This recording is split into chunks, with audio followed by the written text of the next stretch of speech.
Shalom Bapak Ibu yang dikasihi Tuhan Yesus, kiranya damai sejahtera Kristus beserta kita semua. Selamat mengikuti renungan firman Tuhan hari ini. Tuhan Yesus memberkati.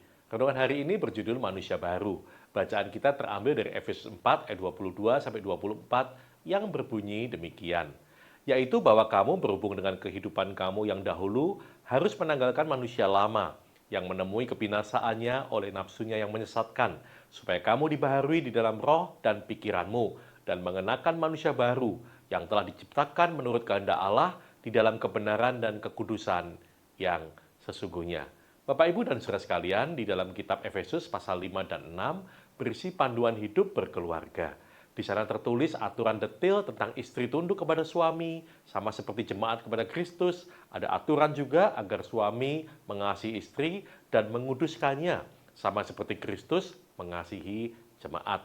Aturan agar anak-anak menghormati orang tuanya agar diberkati dan panjang umur. Aturan agar para bapak atau para orang tua tidak membangkitkan amarah dalam hati anak-anaknya, melainkan harus mendidik mereka dalam ajaran firman Tuhan. Juga ada ajaran agar hamba-hamba mentaati tuannya dan sebaliknya. Tuan-tuan juga berlaku baik dan adil kepada hamba-hambanya. Tetapi semuanya itu hanya akan bisa terjadi jika suami dan istri dibaharui roh dan pikirannya terlebih dahulu.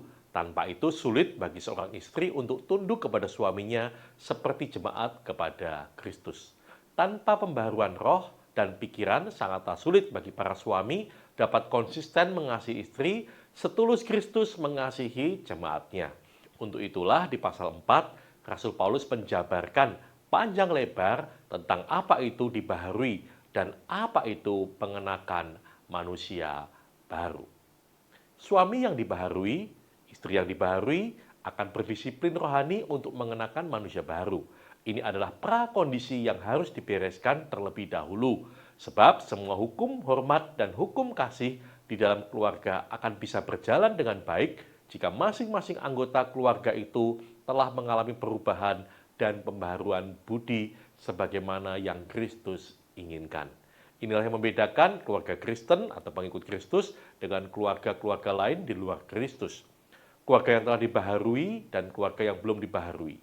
Sebab setiap orang yang telah mengenal Kristus, yaitu mendengar dan diajar oleh kebenaran, serta mengalami pembaharuan roh dan pikiran akan memiliki keluarga yang selalu dibaharui karakternya. Untuk lebih memberi gambaran yang jelas akan apa artinya dibaharui, roh dan pikiran, dan apa artinya mengenakan manusia baru, mari kita melihat contoh dari kisah anak yang hilang. Ketika si bungsu menyadari semua kesalahan dan dosanya dan berbalik kepada bapaknya, maka sang bapa berlari menyambutnya, memeluknya, dan mengampuninya.